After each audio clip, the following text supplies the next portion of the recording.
I think so many people are keyboard activists, right? Everybody's good at sending a tweet about how the world should be and nobody's doing anything about it. And that is just very much human nature. We've gotten soft as a culture. Yes.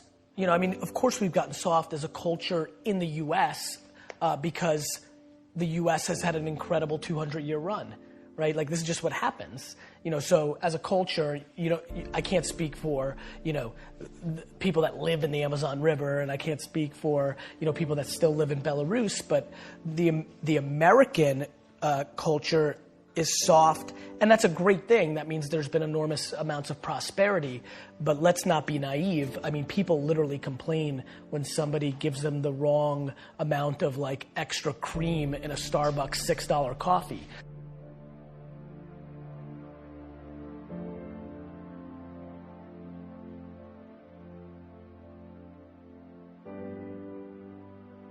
My lack of interest in complaining is so high, and when I watch what people complain about, it breaks my heart because they completely lack perspective. And I genuinely believe my happiness and optimism comes from my perspective.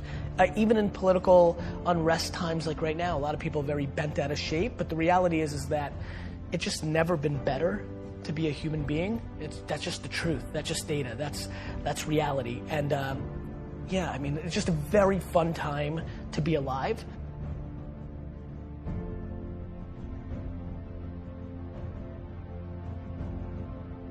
And I think the way people look at the world right now, because it's such an incredible time, is actually the quickest tell to who they are. If you think it sucks or it's bad, you have losing pessimistic DNA. And if you think it's awesome and phenomenal, you have optimistic winning DNA. And I believe that to be true. And so that's where we're at. We're beating ourselves up. Like, everybody sucks at something, right? Like, we all have shortcomings and we all have strengths. And for me, it's like, why don't we just audit that? Like, why don't we just look at it that way and be like, all right, well, I'm good at this, but I'm not good at that. Like, and then I only focus what I'm good at, right? Like, I don't dwell that I can't fix shit around the house. I call somebody to fix it. Like, I'm not a man. I don't give a fuck. Like, I don't get it. Like, we all, like, I also think it's awesome that I'm so emotionally stable and I'm the emotional backbone of everybody. Is that what a dude's supposed to do? Like these cliches, these stereotypes, they're so silly. I'm fully in love with myself. But I'm also fully in love with everybody else too, right? It's not like it goes both ways. Like, I tell people to buy into me, that work for me, it's because I buy into them first. Like, I don't need anybody to gain trust with me. It's there. Like, I believe that the human race is so grossly underrated. We are good. Of course we have some bad. There's fucking 7 billion of us. But like, when you look at our net score, it's bonkers shit. Like, do you know how much damage we could be doing to each other on an hourly basis and we don't? Like, we're still here. Like, we won. We're the alpha being and we've figured out how to stay together. This is insane when you think about it. And yet everybody wants to dwell on like somebody said something mean.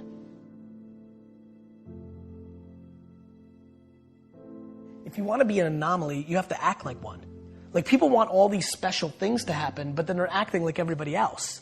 And that gets into the Saturdays in your 20s, like, or just like taking risks or things of that nature. Like, if there's anything they take away, it's like, look, like, you're gonna only be so pretty, you're only gonna be so smart. Like, there's things that are gonna be natural, and then there's things that you can actually control.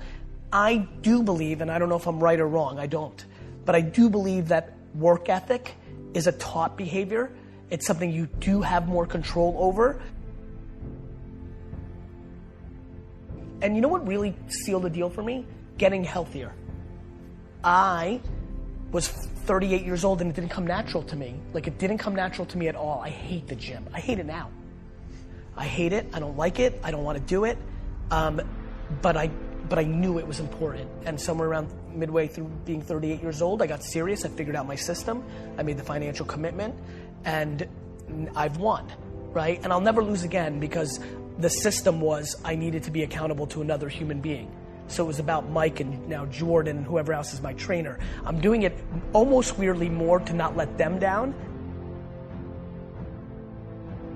I feel like there's a shift that can make people work harder. The big one that I push is you're gonna die. Like if you're to me, life is broken down into complaining and not. So if you're not complaining, well then I have no advice for you. I'm pumped. Like you did it. Like I have friends who make $42,000 a year, work 9 to 4, kind of, with an hour and a half lunch and 45 minutes of YouTube and 10 minutes of bullshitting and an hour of complete wasted time in a meeting. So they're kind of working like 6, hours a week, right? But they're pumped. And they text me, these are high school friends, and they'll text me like how happy they are to be the coach of their kids' baseball team. And that's amazing. Like that seems very obvious to me. That's right.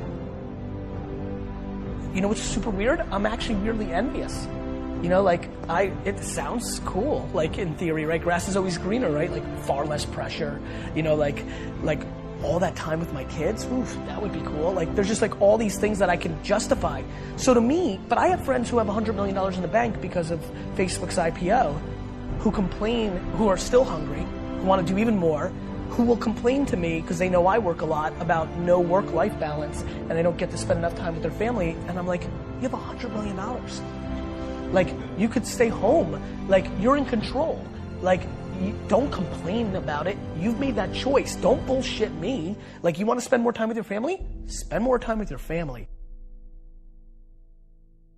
I'm trying to be very careful about what I'm saying versus what I'm doing, because that's how you get exposed. And I don't mean people calling you out and being like, you suck. I mean to yourself. I don't want to be exposed by myself. It's looking yourself in the mirror and saying am I doing this right? So to me, there's so many people that are talking shit about how big of an entrepreneur they're going to be and how much they're going to achieve, and they don't work on weekends. I worked every Saturday of my 20s. And I talk to 20-year-old entrepreneurs every single day. Lately, I've been saying to them, this Saturday, you're going to have more time off than I've had in my entire 20s on a Saturday. So before you tell me how you're going to be bigger than me, start thinking about what you're actually doing.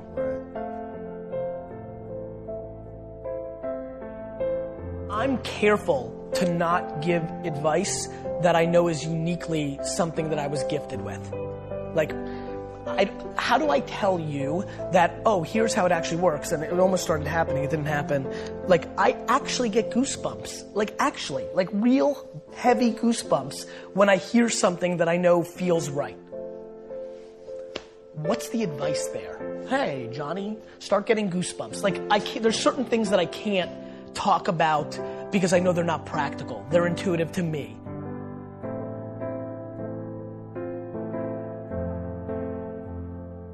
I plan to instill kindness into my kids. I plan on instilling perspective into my kids.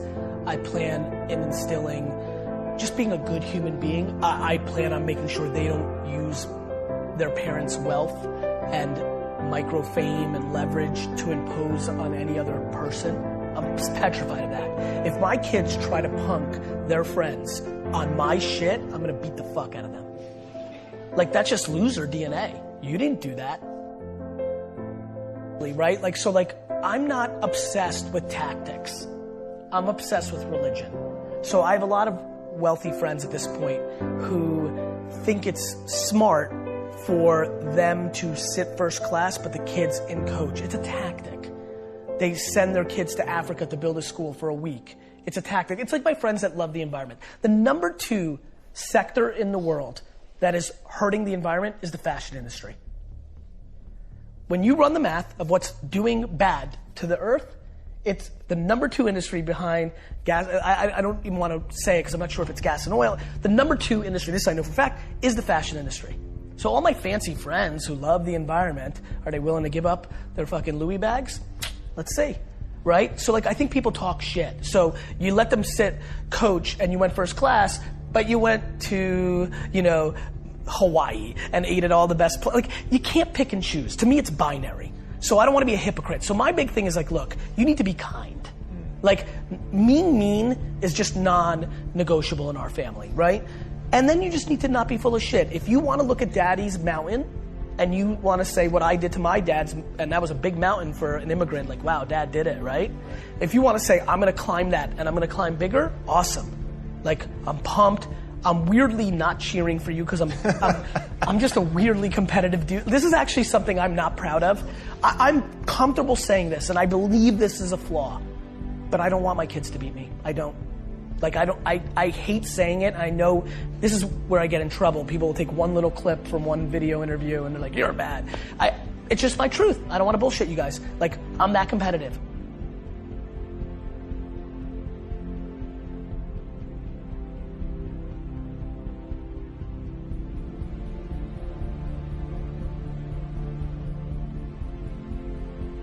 I just want them to be all in on them, right?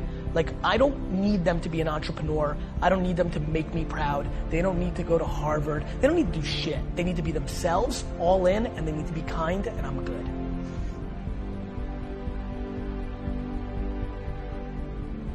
Like, everybody thinks their stuff is so good. Like, every day, Gary, my Instagram's so on fire. It's so awesome.